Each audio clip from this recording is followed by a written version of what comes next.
Welcome back, everyone. It's round 2 against that bastard Freezeman and his smug good looks. Or at least one would think that he has smug good looks, right? I'm Freezeman. You are indeed. And of course, welcome back to Mega Man 7, everybody. Happy Saturday. And you guys can now see me officially waste on Freezeman using his Spark Mandrill Syndrome. He apparently just is allergic to junk.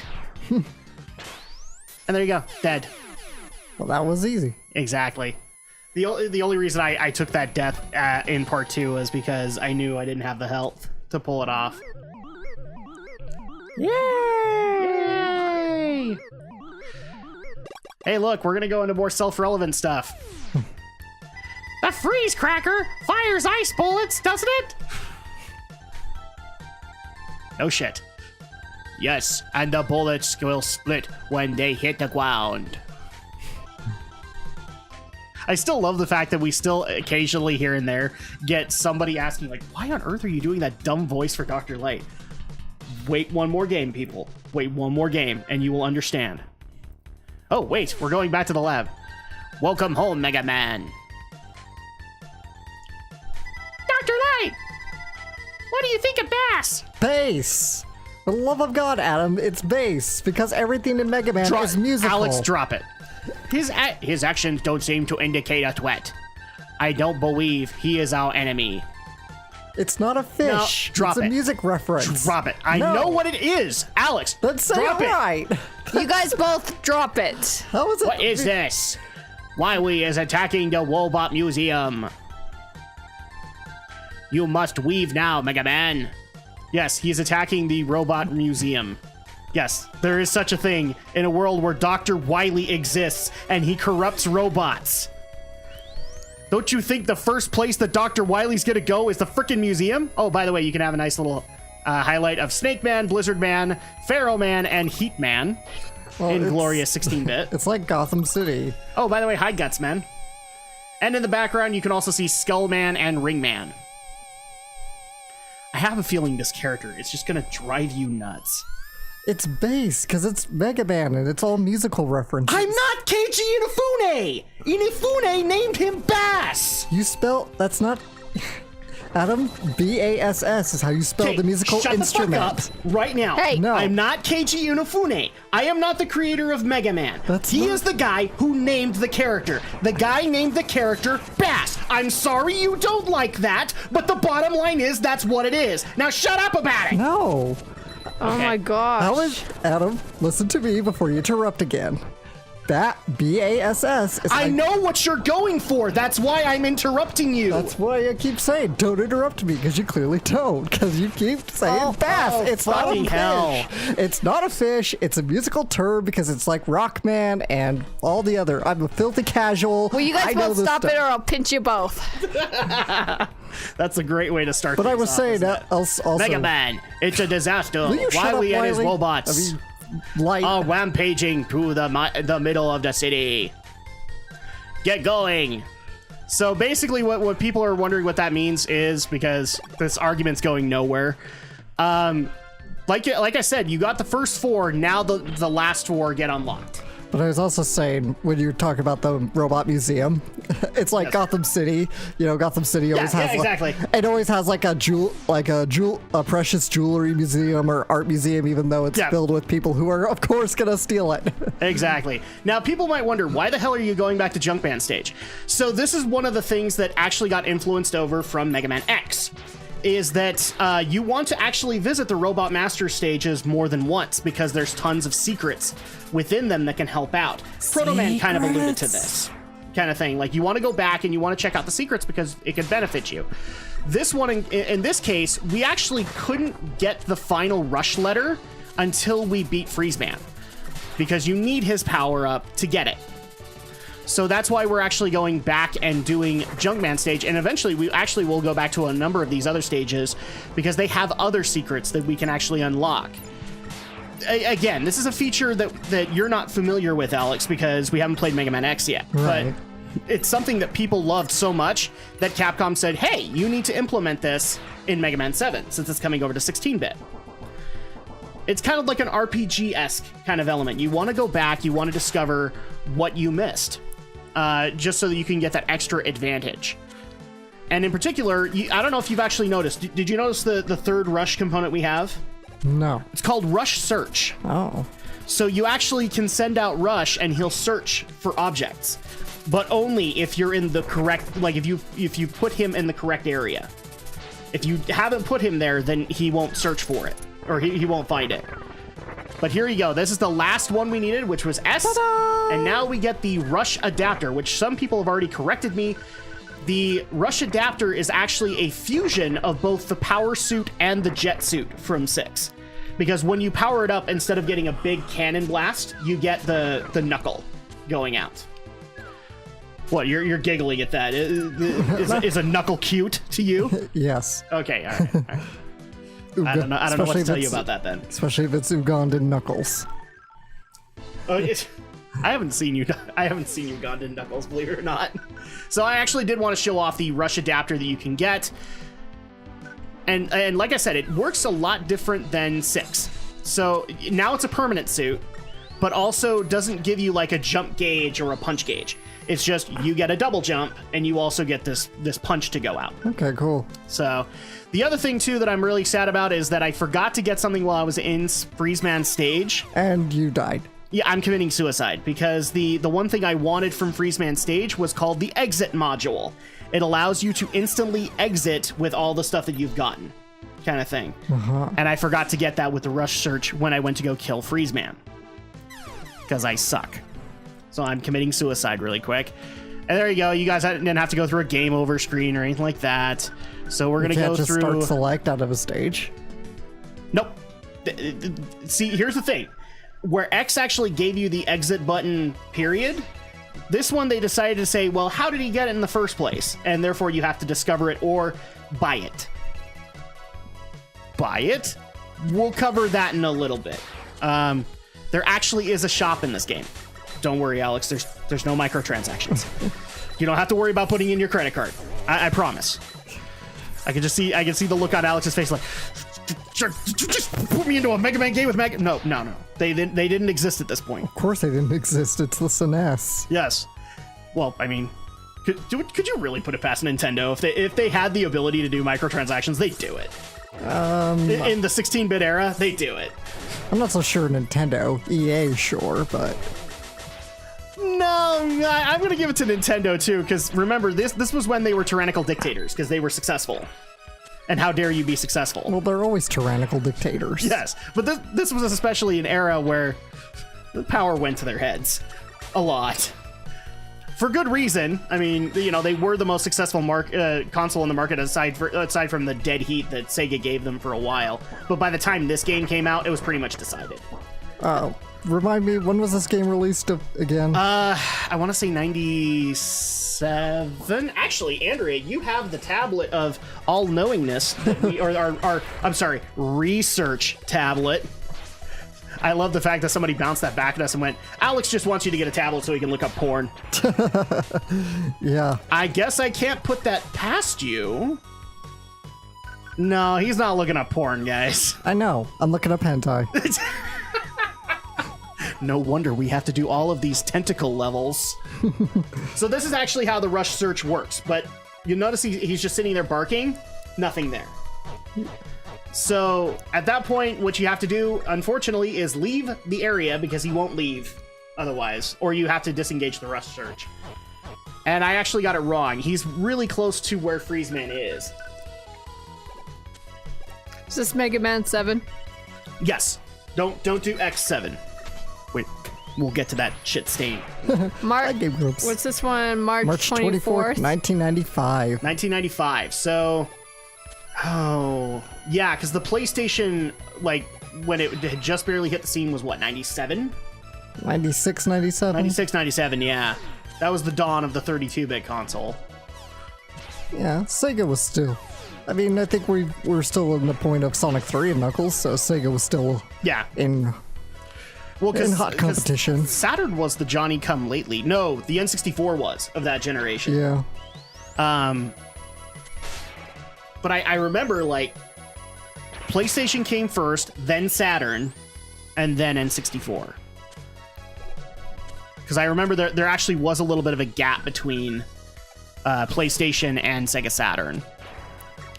Because we had that stupid Neptune or the Neptune in development, and then we had to endure the 32X. The 32X and the CD. Yes. Oh, what a wonderful idea that turned out to be, Sega. I can love Sega, but I can also bring up their stupidity. Yeah. Just as much as we do with Nintendo. Well, you know, I remember, it's been quite a few years now, but when I first read the book Console Wars, which, you know, it's kind of the chapters are kind of dramatized. It's not like entirely expository, but yeah, it's like Tom Kalinski's like looking at this piece of hardware and he's like, "This is the future," and I'm like, "Kalinski, no, it's not. That's your undoing." What exactly was he saying was the future?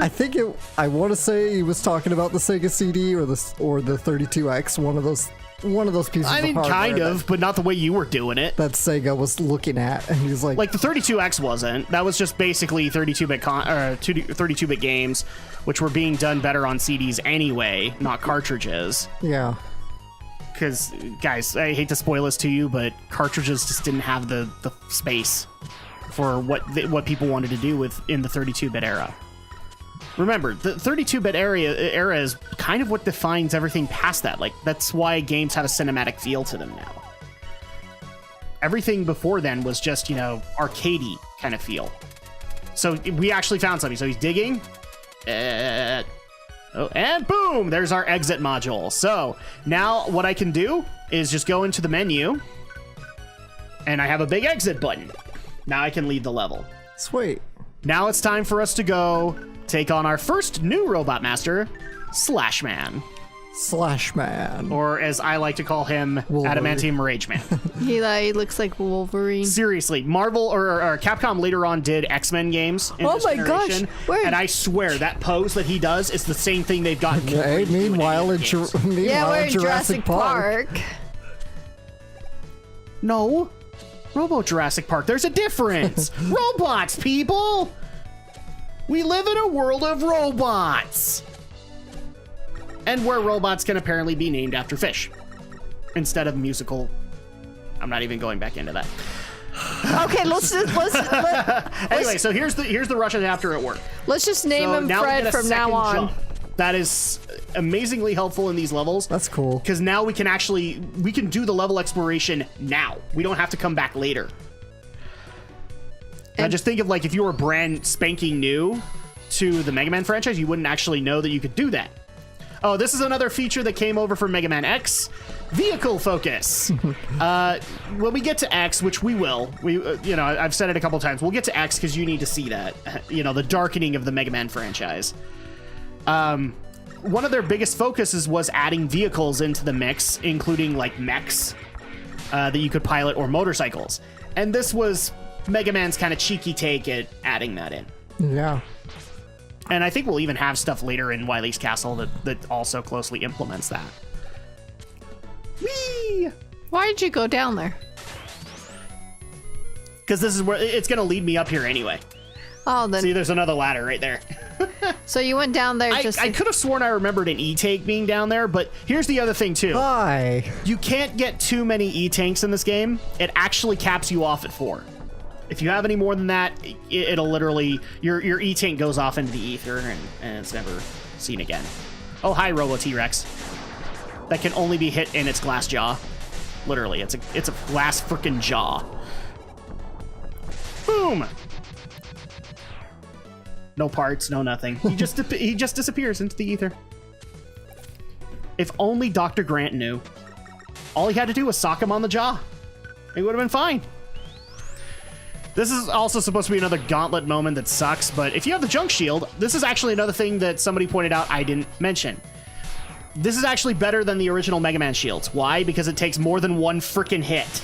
The junk shield actually takes, I think, up to 3. And then it'll dissipate. So it's actually better than the wood shield. Nice. Wood beats junk. Or junk beats wood. Keep that in mind, Alex. All right, so now it's time for us to take on Wolverine Man. I mean Adamantium Rage Man. I mean Slash Man. Can I just go with the Game Grumps joke of bub? Bub?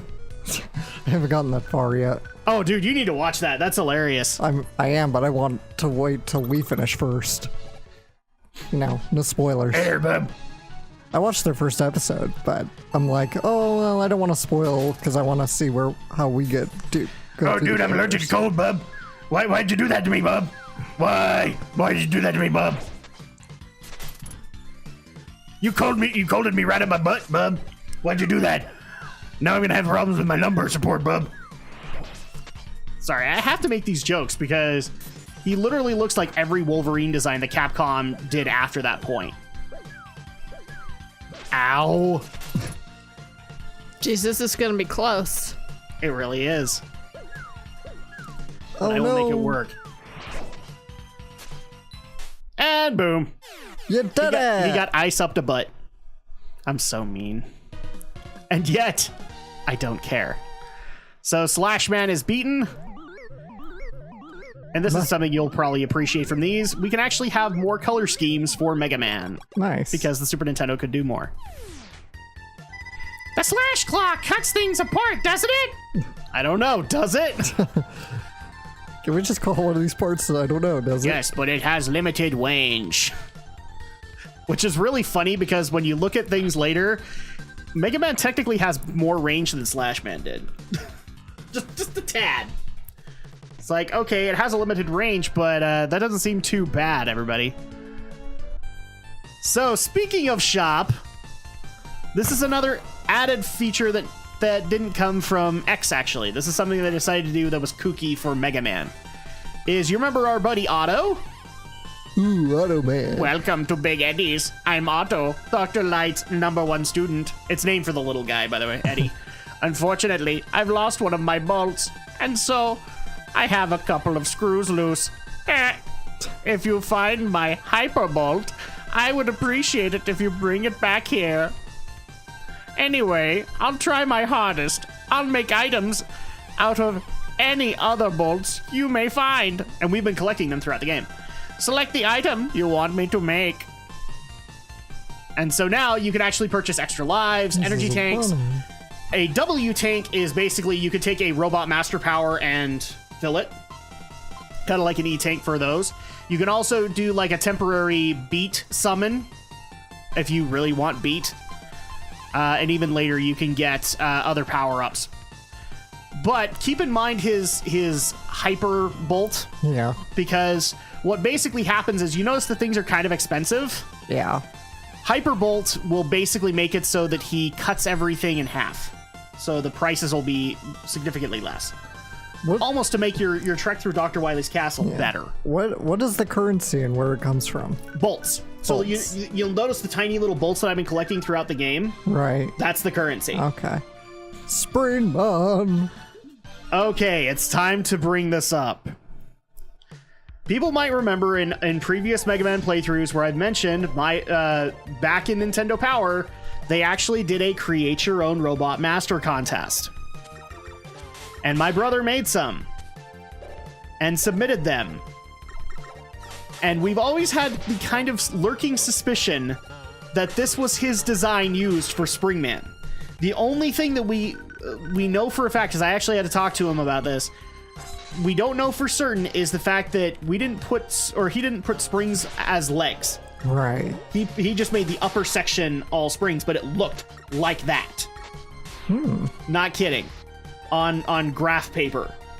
Cool. And so it's one of those things where it's like, I think Capcom stole your freaking idea and just added something on and then made it their own. And I'm sure somebody else is going to claim in the comments like, we made that too. You know, Springman's not that hard. It's like, well, but yeah. But at that point, I thought it was at least an innovative design from my brother who doesn't draw that much. Like, he definitely doesn't draw anymore. Couldn't you use Rush? I could. Oh.